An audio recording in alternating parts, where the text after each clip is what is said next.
right, did you guys see this weekend, Mo? I'm sure you saw it. Did you guys see that the basketball player that found out that he got traded while he was on stage at a convention? No. Yeah, I saw it. All right, so this dude's name's Kevin Durant. He's a future Hall of Famer. Superstar. He's on the back end of his career, but he can be very helpful, like super helpful to a team that's sort of on the cusp of a championship. So Kevin Durant is on stage. I think it was some kind of fan fest. I think, it was doing like some kind of conference where he was supposed to be there to like sign things and just speak about life to some of his fans and some of his supporters. And he's on stage and they're asking him questions and stuff like that. And then the woman that starts to ask questions goes, wait, what? What? And there are hundreds, if not thousands of people watching Kevin Durant while he's on stage. And she's like, what? What? Starts hitting like her IFB in her ear and stuff. I'm here to tell you guys that Kevin Durant has just been traded. It was breaking news right at that moment while he on the stage. He didn't even know about it. So he finds out in front of thousands of people that he's leaving Phoenix and he's going to Houston. That doesn't... Oh, God. I feel bad for him that he had to find out that way. I do think, though, he as surprised as he might have been to find out in that moment, it wasn't as if he had no idea that a trade was coming. Right. Like, he didn't know a trade was coming. Something was in the works. He just didn't know when. Yes. Right. But you would think that before he went on the stage, I'd go, dude, I just want to let you know it's real close. Like, get at least a text or something. But no, they didn't reach out at all. So he did look relieved. He did look relieved. He looked very relieved. He didn't want to be playing for Phoenix. Yeah, he looked happy. What's the story with Phoenix versus Houston? Like, would you rather play for Houston? Is that like a better team?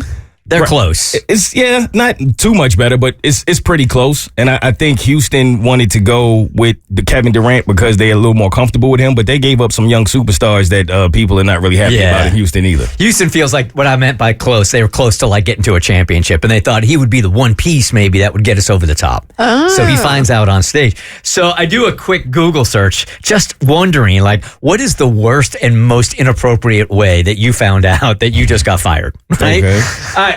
My best friend at the time came into work one morning and saw a Post-it on his monitor. It said something along the lines of, please remove your things. Your final check will be mailed to you. Thanks. Via Post-it? Post-it? On his monitor. It's like the Sex and the City episode when Carrie got broken up with a Post-it. That's right. I can't do this is what it was, right? Please don't hate me. My best friend, here's another one. I found out I lost my job on TV.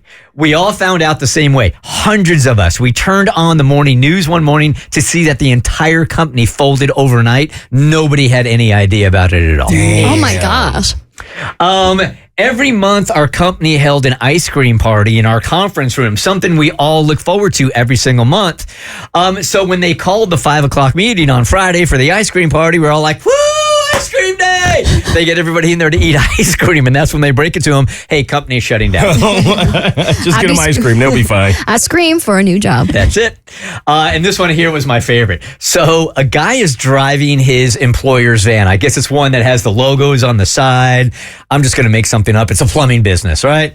So he's driving the van around and some dude cuts him off and they start to have one of these road rage incidents where the guy he cuts off starts honking at him and then he gets in front of the guy in the van and slams on the brake and then the employee in the van gets in front of him, slams on the brake. They are flipping each other off. No, the driver is flipping the guy off and as he's pulling into work, he's starting to get nervous now that this guy that's road raging is following him into work.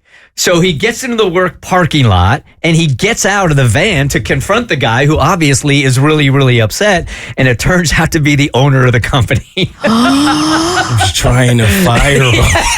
No, he wasn't trying to fire him. He just happened to accidentally cut this dude off that was the owner and started getting into this road rage thing with the owner of the company. He gets into the parking lot and that's it. That's it. Yeah. Okay. You're fired. Dear God. Now, of all the people. On the same thread, I thought this was really funny, but it wasn't what they were looking for. A woman I worked with spread the story of a ghost who roamed the second floor of our building. The place used to be a tobacco shop, and she'd say you could still smell the cigarettes at certain times of the day when the ghost was around.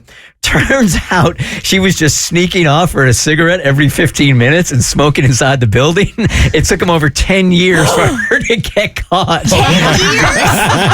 And that was her cover, a ghost? That was her cover because it was a tobacco place. Worked for 10 years. I swear, if you stay here long enough, you'll be able to smell it. It was the ghost of employment's past. The Bert Show.